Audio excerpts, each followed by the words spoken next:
하나님의 말씀 봉독하겠습니다. 레위기 2장 1절에서 3절 말씀입니다. 구약성경 147면에 있습니다. 레위기 2장 1절에서 3절까지의 말씀입니다. 누구든지 소재의 예물을 여호와께 드리려거든 고운 가루로 예물을 삼아 그 위에 기름을 붓고 또 그 위에 유향을 놓아 아론의 자손 제사장들에게로 가져갈 것이요 제사장은 그 고운 가루 한 움큼과 기름과 그 모든 유향을 가져다가 기념물로 제단 위에서 불사를 지니 이는 화제라 여호와께 향기로운 냄새니라. 그 소제물에 남은 것은 아론과 그의 자손에게 돌릴지니 이는 여호와의 화제물 중에 지극히 거룩한 것이니라. 아멘. 신자들은 일이 순탄하게 풀리지 않을 때면 문득 주여 하고 읊조리고는 합니다. 믿을 구석이 하나님밖에 없을 때라면 더더욱 이런 행동은 자연스럽게 보이기도 하죠. 하지만 우리가 아무 때나 쉽사리 불러낼 수 있는 사람이 그리 많지 않다는 점을 생각해 본다면 우리가 마음 내킬 때 주인이신 하나님을 불러댄다는 것은 그리 당연한 행동으로 보이지 않습니다. 오히려 우리 같은 사람이 그렇게 쉽게 하나님을 불러대도 되는 것인가 하는 질문이 더 마땅할 것입니다. 더구나 기독교는 인간의 죄성에 대한 깊은 인식이 있습니다. 그래서 우리는 누구인가, 인간이란 어떤 존재인가 하는 질문에 핵심적인 답으로 기독교는 인간은 죄인이다 라고 답하죠.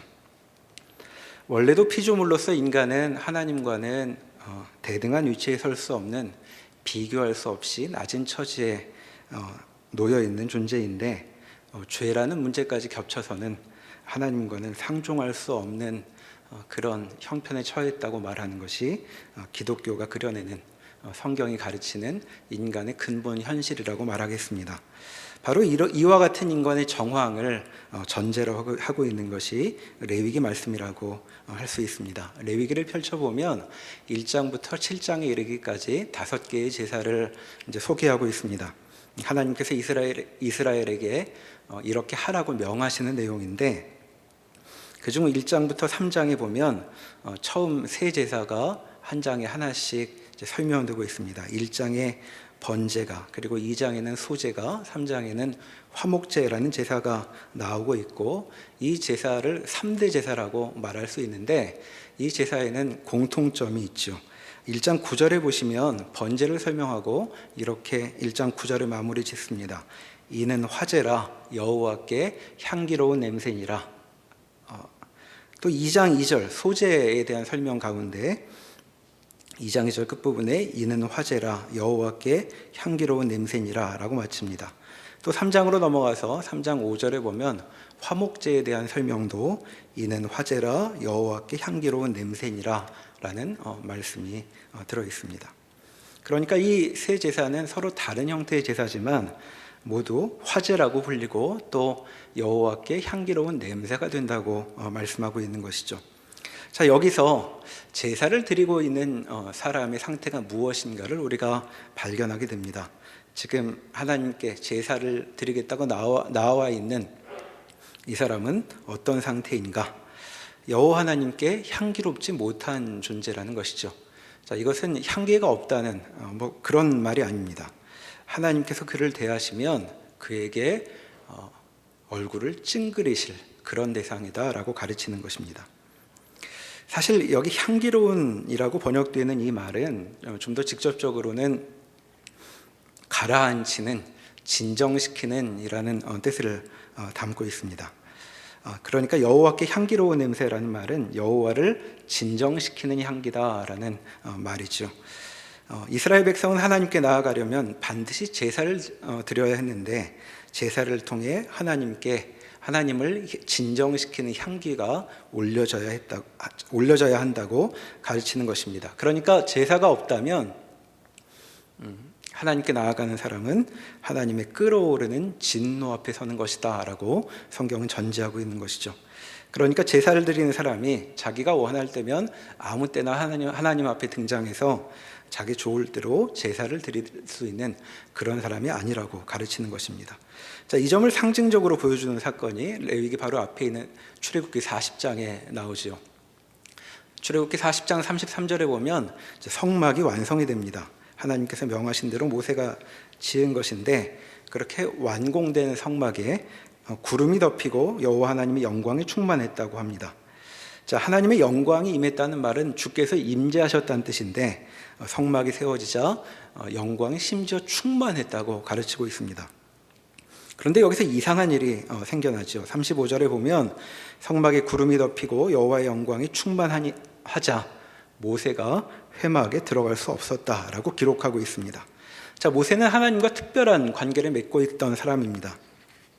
하나님께서 이스라엘에게 용건이 있을 때면 하나님께서 모세를 시내산으로 불러 올리시곤 했는데, 시내산 근처에는 어떤 사람도 동물도 접근할 수 없다고 그렇게 경계하셨던 상황 속에서도 모세는 시내산에 올라갈 수 있었던 그런 존재였죠. 그러니까 하나님과 굉장히 가까웠던 사람이라고 말할 수 있는데, 하나님의 임재로 가득한 이 공간, 이 성막에는 그도 접근할 수 없었다고 말하고 있는 것입니다. 자, 그러니 모세마저도 접근할 수 없었다면 이스라엘 사람들은 어떠할 것인가? 긴 말이 필요 없을 것입니다. 자, 하나님의 성막이 이스라엘 사람들의 진 한가운데 자리하고 있는데, 자, 이 이스라엘이 누구일까요? 시내산에 오도록 광야에서 불평으로 일관했던 자들이고, 그리고 바로 레위기 앞에 얼마 전에도 금송아지 사건으로 멸절의 위기에 처했던 사람들입니다. 그러니까 하나님의 임재를 이스라엘이 감당하기란 쉬운 일이 아니었죠. 아니, 쉬운 것이 아니고 불가능한 것이었다고 말할 수 있겠습니다. 자, 그렇다면 성막으로 상징되는 하나님의 이스라엘과의 동거는 어찌 될 것인가? 어떻게 하나님의 임재가 이스라엘에게 파멸이 되지 않을 것인가 하는 질문이 대두되는데, 이 문제를 타개하기 위한 것이 바로 하나님이 마련하신 제사제도라고 말할 수 있겠습니다. 제일 처음에 나오는 제사가 1장에 나오는 번제입니다. 간단히 1장의 내용을 살펴본다면 그 전형적인 절차가 1장 2절에서 9절 사이에 소를 제물로 드리는 경우를 통해 설명되고 있습니다. 자, 소로 번제를 드리려면 흠없는 최상의 수컷을 준비하라고 여기 말씀하고 있죠. 5절에 보면 송아지라고 구체적으로 말씀하시는데, 송아지는 아주 값비싼 제물이라고 말할 수 있습니다. 제가 지난달 숫송아지 우리나라 시세를 찾아봤더니 600만 원 위아래 정도 되더라고요. 그러니까 그때 소는 우리보다도 훨씬 더 값진 것이었을 테니 얼마나 그 값비싼 제물인지 우리가 짐작해 볼 수 있습니다. 자, 이런 제물을 준비해 와서 성막에 준비해 오는데, 헌제자, 그 제사를 드리는 사람은 그 머리에 안수를 합니다. 이 안수란 말은 짐승의 머리에 손을 지그시 대고 누르는 이제 그런 행동을 가르치죠. 이런 행동을 통해 이 제물이 자신을 대신한다는 것을 표시하는 것입니다. 그리고 그 제물을 죽이죠.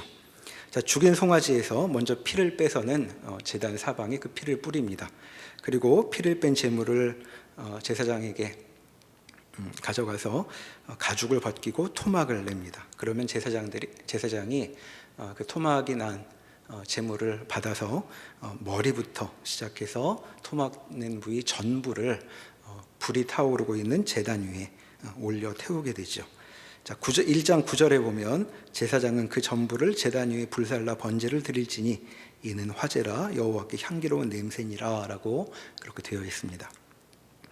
자, 이 제사의 특징은 제물을 불사르는데, 불태워 전부를 불태우는데 그 특징이 있습니다.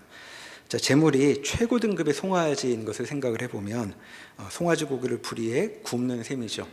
질 좋은 고기를 구우니까 그 냄새가 얼마나 좋을까 우리가 쉽게 알 수 있습니다.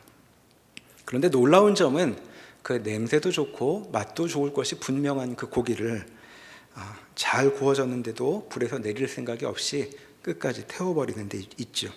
자, 그래서 이 제사의 이름이 번제입니다. 불살을 번자를 써서 불에 태워 없앤다는 것을 뜻하는 이제 번역어인 것입니다. 자, 이 제사를 드릴 때 헌제자의 마음에 무슨 생각이 들었을까? 아마 가장 먼저 떠오르는 생각은 이런 제사를 굳이 드려야 하는가? 참 부담스럽기 그지없구나. 안 드릴 순 없을까? 그런 마음이었을 것입니다.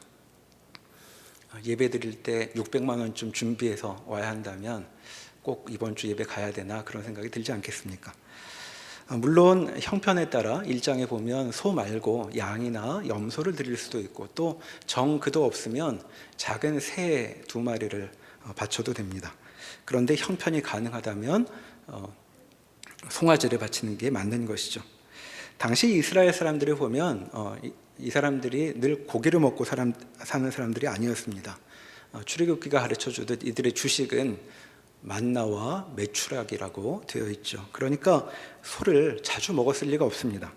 자, 그런데 그런 귀한 짐승을 태워 없애버려야 한다니 아깝기 그지없었겠죠. 그런데 번제라는 제사는 바로 그와 같은 마음을 반영하는 것입니다. 아깝기 그지없는 것을 바치는 것, 이것이 제사의 첫 번째 단계라고 말할 수 있겠죠. 하나님께 가까이 나아가려면 이런 제물이 요구되는 것입니다. 자, 그러면 왜 그렇게 값비싼 제물을 하나님은 명하시는 것인가? 자, 헌제자는 제물의 머리를 손으로 눌렀다고 앞에 말하였습니다. 그게 안수였죠. 자, 이 행위를 통해 그 비싸서 내놓기 꺼려지는 그 제물이 무엇인가가 드러납니다. 그것은 바로 자기 자신인 것이죠. 그러니까 하나님께 가까이 나아가려면 그 귀하기 그지없는 나 자신을 하나님께 바치는 일이 앞서야 하는 것입니다. 나를 그냥 바치면 되는 것이 아니라 여기 말하듯 죽여서 아예 태워 없애버리는 것이 이 제사에 드러난 의미이죠.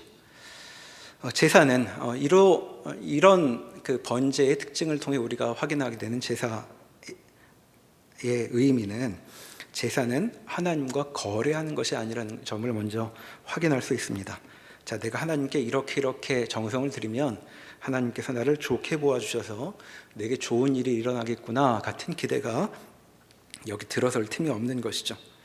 제사를 통해 뭔가 더 멋있어지거나 형편이 좋아지거나 할 그런 생각이 들어설 틈이 없는 것입니다.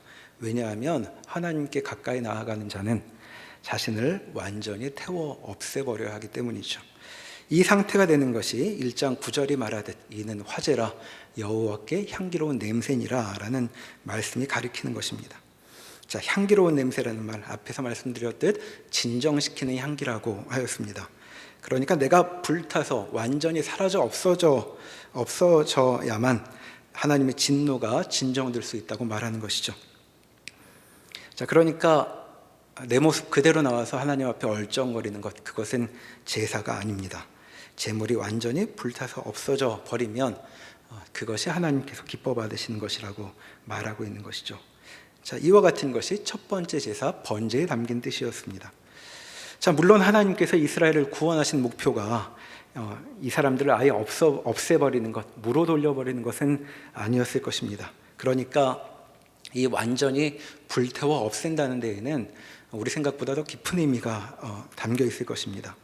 자, 곤경에 처할 때마다 이스라엘 사람들이 늘 하던 말이 있습니다. 하나님이 자기들을 광야에서 죽이려고 애굽에서 끌어내셨다라는 불평이 그것이었죠. 자, 이들의 이 불평은 틀린 말이지만 자기들도 모르게 진실을 발설한 면이 있습니다. 그것은 출애굽은 어떤 의미에서 죽음을, 아니 죽음보다도 더한 소멸을 의도하고 있다는 사실입니다. 그들이 가고 있는 가나안 땅, 젖과 꿀이 흐르는 그 땅은 번제가 가리키듯 자기가 불타 없어져야만 들어갈 수 있는 참으로 기묘한 땅이었던 것이죠. 하나님과 동거함이라는 복된 상태를 가리키는 그 땅, 약속의 그 땅은 이상스럽게도 자기를 소멸시킬 때, 하나님 앞에 자기를 완전히 포기할 때에만 들어갈 수 있는 열리는 그런 땅이라고 번제가 우리에게 가르쳐주는 것입니다. 자, 그런데 제사는 이렇게 번제만으로 끝나는 것이 아니라 다른 제사들이 이어지고 있죠. 진노의 대상인 자기를 다 태워버렸는데도 이어지는 제사들이 있습니다. 자, 두 번째 제사인 소제와 세 번째 제사인 화목제도 역시 화제이고 여호와께 드려지는 향기로운 냄새라고 말씀하고 있습니다.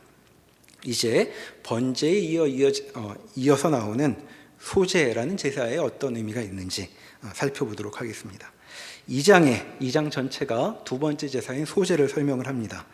자, 이 제사를 소제라고 번역하고 있는 이유는 우리말 표현에 고기나 생선을 쓰지 않은 음식을 바탕 소자를 써서 소라고 부르는 데에서 이 번역이 나온 것이죠. 그래서 번역에 따라서는 곡식제물이라고 부르기도 합니다.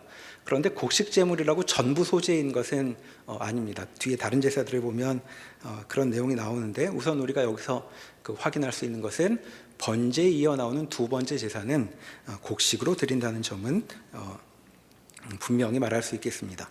자, 2장을 보면 제사를 드리는 방법이 나와 있는데 1절에서 3절까지는 그 소제의 일반적인 절차가 소개되고 있고, 4절에서 10절까지는 요리된 곡식으로 드리는 제사가 언급이 됩니다. 그래서 4절 이하에 보면 가루들을 가지고 요리한 경우들이 나오죠. 가루를 화덕에 굽거나 철판에 붙이거나 또는 냄비에 튀겨서 요리하여 바치는 이 여러 가지 경우에 제사가 이제 10절까지 나옵니다. 그리고 11절에서 13절에는 소제에 드릴 때 그 동반되는 유의사항이 언급되고 있고, 마지막으로 14절에서 16절에는 첫 소산으로 드리는 소제가 이제 이어져 나오고 있습니다. 다시 1절로 돌아가 보면 고운 가루를 제물로 준비해야 했습니다. 자, 번제에서 흠없는 동물을 준비하는 것처럼 여기 이번에도 곡식을 준비하는데 최상품을 준비하라는 말씀이죠. 자, 이 제사를 드리는 사람은 이처럼 최상급 그 곡식 가루와 그리고 기름과 유향을 준비해서 제사장에게 갑니다. 유향은 그 온나무과라고 하는 그 유향수라는 나무에서 나오는 진액을 말합니다. 자, 성막의 성소 안에서도 하나님께 올려드리는 향기를 낼 때 이 유향을 이제 사용하기도 했죠. 자, 이와 같은 것을 준비해서 이제 바치러 가는데, 제물의 종류가 다르다는 점 말고도 번제와는 다른 점이 여기 확인이 됩니다. 번제와는 달리 이 제사는 제물 전부를 불사르진 않습니다. 하나님은 아주 조금의 가루만, 한 움큼만을 태우게 하시고 나머지는 제사장들에게 돌리시죠. 자, 그러니까 번제에서 우리가 확인했던 것은 하나님이 전부를 불사르게 하면서 이렇게 드리면 화제이고 하나님께 향기로운 냄새가 된다고 말씀하셨습니다. 그런데 이번에 소제에서는 제물을 남기시면서도 번제와 똑같이 말씀하시고 있죠. 자, 이 점을 보면 하나님의 의도가 이스라엘에게서 좋은 것을 싹 가져가시려는 데 있는 것이 아니라는 점을 먼저 알게 됩니다. 자, 번제에서 하나님께서 최상급 고기를 마련해서 그것을 불태우도록 하신 것은 그렇게 좋은 것을 이스라엘로부터 다 가져가시려고 하는 데 있는 것이 아니었던 것이죠. 자, 하나님께서 이스라엘에게 앞으로 너희는 나에게 바치는 그렇게 좋은 것은 하나도 먹을 수 없다, 이제 그런 것이 아니라는 점을 소제를 통해 간접적으로 확인하게 되는 것입니다. 사실 하나님께서 뭐 필요한 게 있으실 리가 없죠. 하나님이 배고프신 분도 아니고 또 부족한 게 많아서 연금이라도 받되 때마다 이스라엘한테 조공을 받아서 삶을 영위하시는 그런 존재도 아닐 것입니다. 자, 그렇다면 하나님은 이 제사를 통해 이스라엘에게서 무언가를 취하려고 하는데 목적이 있는 것이 아니라는 점을 우리는 이 첫 번째 부분에서 확인하게 되는 것이죠. 자, 이제 이 제사의 특징을 좀 더 살펴볼 수 있겠습니다. 먼저 눈길을 끄는 이 제사의 특징이 11절에 나옵니다. 11절에 보면 고운 가루와 기름과 유향을 하나님께 바쳐야 되는데 거기 누룩과 꿀은 섞으면 안 된다, 이렇게 되어 있습니다. 자, 누룩에 대한 경계는 성경에 심심지 않게 나오니까 우리에게 그렇게 낯설지 않습니다. 신약 성경에도 예수님이 누룩을 나쁜 교훈들이 퍼져가는 것에 비유하셔서 말씀하셨던 적이 있죠. 그런데 구약 성경에서 누룩 이야기가 나오면 특별히 지금 이 레위기 정황에서 이스라엘 사람들에게 가장 강렬하게 떠오르는 기억은 출애굽 전야가 될 것입니다. 하나님께서는 출애굽을 앞두고 이스라엘 사람들에게 이렇게 명하셨죠. 그 밤에 어린 양을 불에 구워서 무교병과 쓴 나물과 아울러 먹어라, 이라고 출애굽기에 말씀하신 적이 있습니다. 자, 이 사실은 이스라엘에게 아주 중요한 사건으로 기억되어서 이후 매년 6월절부터 7일 동안을 무교병만 먹는 무교절로 지키게 되죠.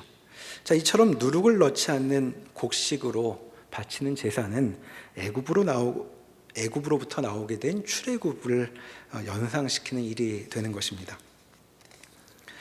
자, 한편 근데 누룩뿐만 아니고 이 제사에서는 꿀도 넣지 말아야 했다고 되어 있습니다.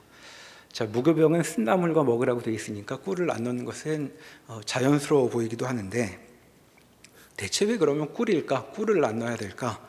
이 문제를 가지고 학자들이 이렇게 저렇게 질문을 해보았는데, 왜 굳이 꿀을 금지하시는지는 확정된 답을 찾지는 못했습니다. 그런데 우리가 성경을 통해 이 꿀에 대해서 생각을 해볼 수 있죠. 성경을 보면 창세기에 꿀이라는 말이 딱 한 번 나옵니다. 언제 나오냐 하면 그 가뭄에 처해 야곱의 아들들이 애굽에 곡식을 구하러 간 일이 있죠. 자, 거기 총리로 있던 요셉이 자기 형들인 걸 알고 막내 동생 데려오기 전에는 곡식 못 준다 그래서 곤경에 처한 일이 있습니다. 집에 와서 아버지한테 그 동생 데려가야 곡식을 가져갈 수 있다고 얘기를 하니까 야곱이 전에 요셉을 잃었던 기억 때문에 막내 아들을 내어놓지 않으려고 고집을 피우죠. 그래서 한동안 애굽으로 가지를 못하는데 결국에는 더 이상 견딜 수 없는 상황이 되니까 할 수 없이 야곱이 막내 아들을 애굽의 형들에 딸려 보내게 되는 일이 기록되어 있습니다. 그런데 그때 그 막내 아들을 애굽으로 보내면서 자칫하면 상대의 심기를 건드릴까 봐 특산물을 선물로 준비시키죠. 그때 여러 가지 향품과 함께 이집트에 보냈던 것이 꿀입니다. 자, 그렇게 딱 한 번 등장하고 출애굽기에 보면 꿀이라는 말이 5번 등장을 합니다. 자, 한 번은 만나가 어떤 맛인지를 설명할 때 꿀 섞은 과자라는 말이 한 번 나오고, 나머지 4번의 경우는 전부 가나안 땅을 설명할 때 썼던 말이죠. 젖과 꿀이 흐르는 땅, 그때 나오는 말이 꿀입니다. 자, 이런 배경을 염두에 두면 꿀을 넣지 말라는 하나님의 명령에 대해 생각할 수 있게 되는 것이죠. 자, 꿀은 그 앞에서 보았던 것처럼 늘 좋은 것으로 여겨졌습니다. 어려울 때 거래를 성사시키기 위한 선물로, 또 하나님께서 이스라엘에게 마련하신 미래를 설명할 때 쓰였던 방식으로 그렇게 늘 좋은 것을 가리키고 있었는데, 하나님은 소재에서 이 꿀을 받지 않으시겠다고 말씀하시고 있는 것이죠. 자, 먼저 앞에서 우리가 확인했던 것처럼 제사에서 하나님의 목적은 이스라엘한테 좋은 것을 거둬들이는 데 있는 것이 아니라고 했습니다. 자, 이스라엘로 보면 하나님께 제대로 대접을 해드리려고 하면 꿀이야말로 아주 어울리는 제물이 될 수 있었던 것이죠. 그런데 하나님은 그렇게 제대로 바칠 수 있는 것 하나를 이스라엘로부터 금지하시는 셈이 되는 것입니다. 자, 정리해보면 지금 소재에 하나님께서는 출애굽을 떠올리는 무교병 같은 제물을 준비하게 하시면서 한편으로는 이들이 가고 있는 가나안 땅은 떠올리지 않도록 하신 것이라고 말할 수 있죠. 자, 이렇게 제물을 바치면 하나님께 향기로운 냄새가 된다고 합니다. 대체 무엇이 하나님의 진노를 진정시키는 것일까? 이스라엘 백성은 이 제사를 지내며 무엇을 하나님께 바치는 것일까? 생각해 보게 되는 것이죠. 자, 번제는 값비싼 제물, 곧 가장 비싼 것인 자기 자신을 바쳐서 또 그것을 불살라 없앰으로 하나님의 진노를 진정시켰습니다. 자, 소제는 이에 더해서 보통은 번제 다음에 소제를 이어서 드리곤 했는데, 자, 이스라엘의 태도를 좀 더 구체적으로 밝히는 그런 행동이 됩니다. 자, 이스라엘은 누룩과 꿀이 들어가지 않은 제물을 바치면서 자신들의 과거와 미래에 대해 하나님께 고백하게 되는 것이죠. 자, 주의사항을 잘 따른다면 흥미롭게도 과거의 일은 분명히 기억하면서도 미래의 일에 대해서는 언급하지 않는 것이 됩니다. 자, 이 행동을 말로 표현해 본다면 이렇게 말할 수 있겠습니다. 저희가 여기 있는 것은 하나님이 애굽의 압제에서 저희를 해방하셨기 때문입니다. 저희는 지금 하나님의 인도로 약속된 땅으로 나아가고 있습니다. 그러나 저희의 미래는 하나님께 속한 것입니다. 그 땅이 어떤 곳인지는 하나님께 맡깁니다. 자, 소재가 이런 고백이라면 이스라엘이 하나님을 따르는 것은 적과 꿀이 흐르는 땅 때문이 아니라는 점을 우리가 알 수 있게 되는 것이죠. 자, 이 문제는 출애굽 내내 이스라엘의 여정에 들어있었던 주제이기도 합니다.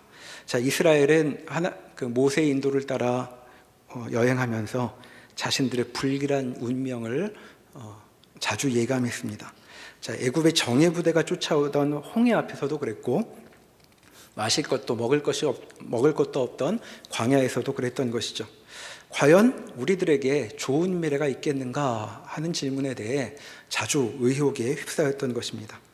자, 하나님은 이스라엘 사람들의 이 마음을 모르시는 것도 아닐 텐데 이들을 안심시키는 식으로 인도하시지 않았던 것이죠.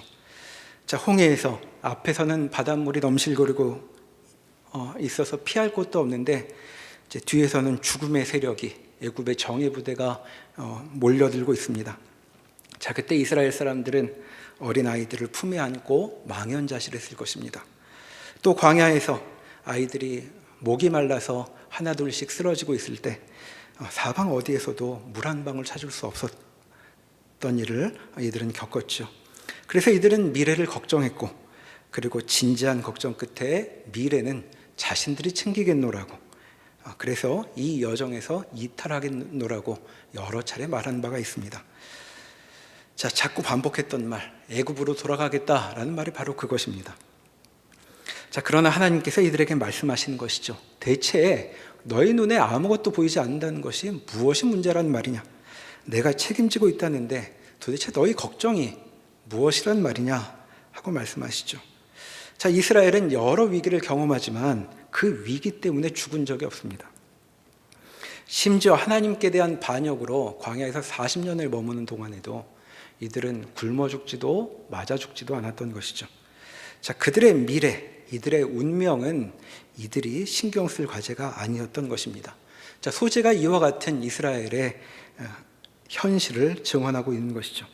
과거는 하나님이 만드신 것이니 미래도 그분이 펼치실 것이라고 이 소재를 통해 고백하게 하시는 것입니다.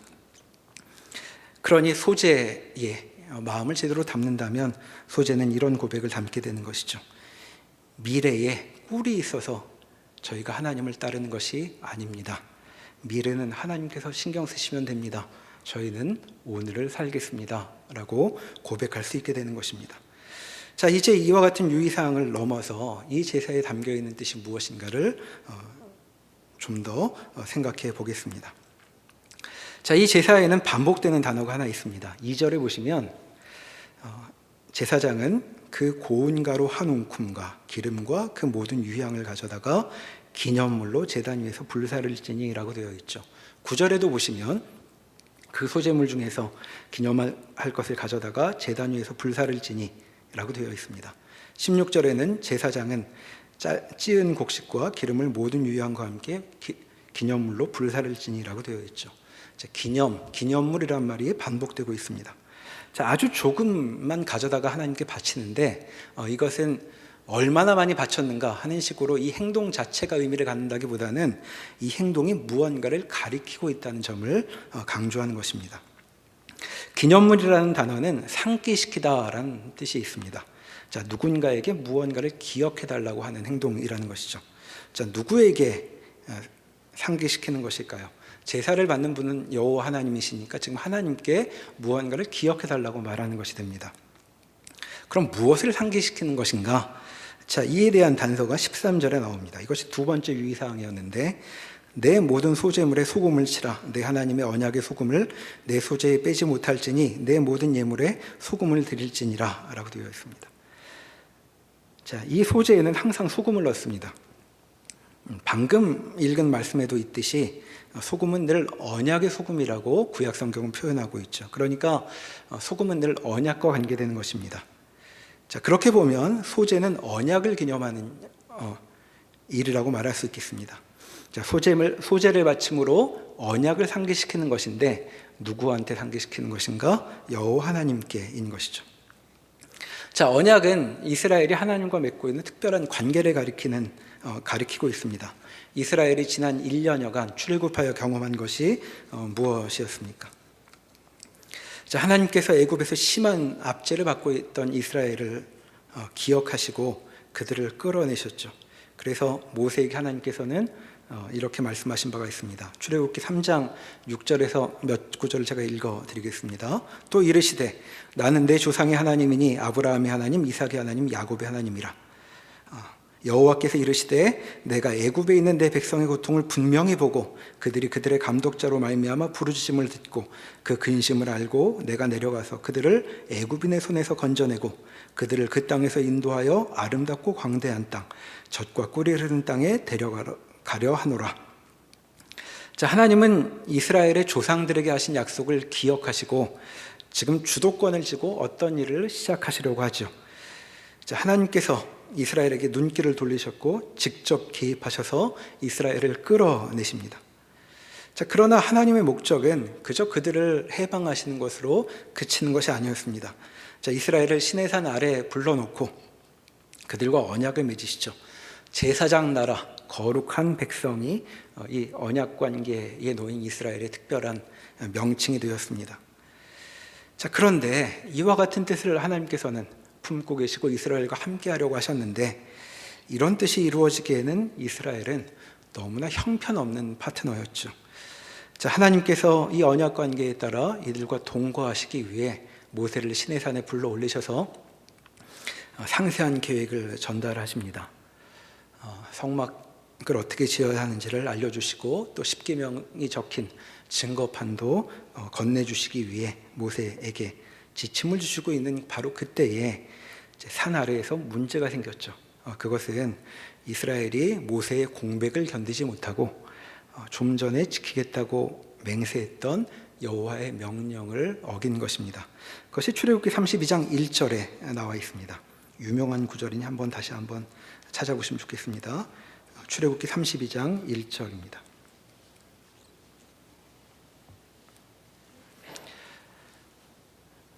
자, 모세가 시내산에 올라간 후에 행방이 묘연하니까 백성들이 이렇게 말하죠.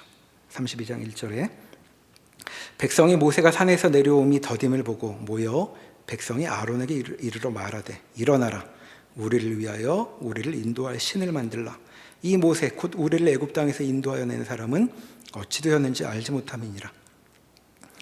자, 산 위에 올라간 모세가 보이지 않고 사라져 버리니까 자신들을 인도하던 여호와 하나님마저도 없어졌다고 지금 말하고 있는 것입니다. 그래서 지금 우리를 위하여 우리를 인도할 신을 만들라라고 하는 것이죠. 그래서 금송아지가 여호와 하나님을 대체하게 됩니다. 자, 그러니까 이 특별한 관계, 이 언약 관계가 과연 지속될 수 있을 것인가 우리는 근심 가득한 마음으로 물어볼 수밖에 없는 것입니다. 짐작하듯 이스라엘이 하나님과의 이 특별한 관계를 지켜낼 수 있을 것인가 하는 질문에 대한 대답은 부정적이죠. 지켜내지 못할 것입니다. 자, 그럼 어떻게 될 것인가? 상대가 어떤지도 잘 살펴보지도 않고 성급하게 결혼이라도 한 것처럼 이 관계도 파탄에 이를 것인가? 우리는 묻게 됩니다. 자, 소제가 바로 그에 대한 하나님의 답을 담고 있다고 말할 수 있겠습니다. 하나님께서 이스라엘 사람들에게 지금 명령하시는 방식으로 이 제사를 가르쳐주고 계시지만 사실 이 제사는 하나님께 큰 부담이 될 일이었습니다. 무슨 최상급 곡식을 준비한다고 한들 거기에 기름을 잔뜩 붓고 유향으로 향기가 진동한다고 한들 이스라엘의 행태를 아시는 하나님께서 이 언약 관계를 과연 기억하고 싶으시겠는가 묻게 되기 때문입니다. 결혼식과도 같은 언약 체결 이후 며칠이 지나지 않아서 이스라엘은 자기들 마음에 차지 않게 자기들의 마음에 흡족하지 않은 방식으로 하나님이 행동하신다고 해서 하나님의 실종을 입에 올리고 있습니다. 다른 신을 내놓으라고 지금 여기 아우성치고 있는 것이죠. 신랑이 잠시 비운 신방을 외간 남자로 채운 새색시 같은 그런 모양입니다. 자, 이런 신부의 모습에 대체 격분하지 않을 신랑이 있겠습니까? 자, 하나님은 도대체 왜 이런 이들과 이렇게 하잘것없는 자들과 함께 하시는가? 하나님의 마음을 우리로서는 다 알 수 없을 것입니다. 그러나 그분의 결의만큼은 분명히 알 수 있죠. 자, 하나님께서 소재를 통해 이렇게 명령하시는 것입니다. 나는 너희와 함께 할 것이다. 그러니 너희는 내게 이렇게 상기시켜라. 하나님, 저희를 기억하셔야 합니다. 저희의 못난 점도 기억해 주십시오. 저희의 죄를 하나님이 모른 척 하신다면 저희는 파멸할 것입니다. 저희가 이런 꼴이라는 점을 하나님 잊지 말아 주십시오. 하나님이 무언가 하시지 않으신다면 저희에게는 아무런 희망도 없습니다. 이 관계를 보호하고 그리고 지탱할 유일한 분은 하나님밖에 없습니다. 라는 이 간구를 이 소재로, 이 제사로 표현하라고 하나님께서 지금 명하시는 것이죠. 자, 그러면 하나님이 기억하시겠다고 말씀하고 있습니다.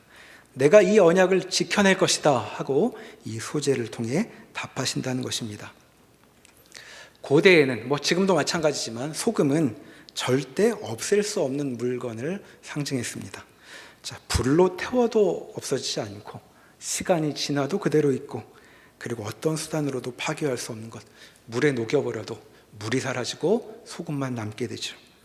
자, 이처럼 하나님께서 소금으로 당신의 뜻을 분명히 드러내시는 것입니다. 이 관계는 절대로 깨어지지 않을 것이다.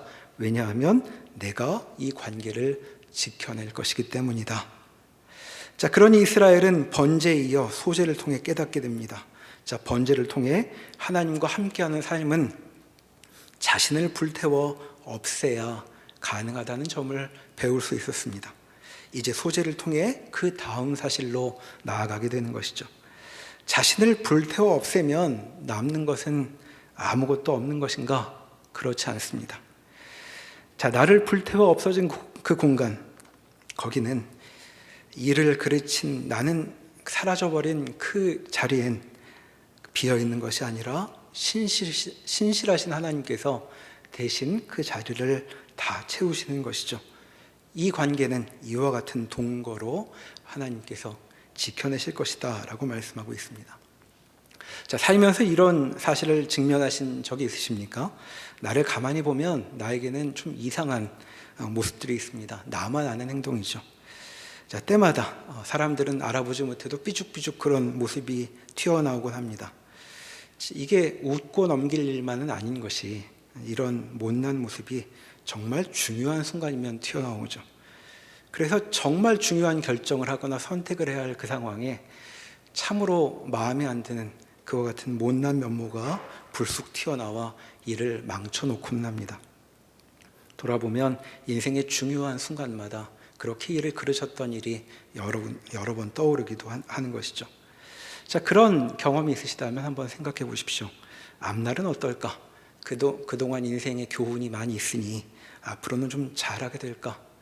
그렇게 자신하기가 쉽지 않습니다.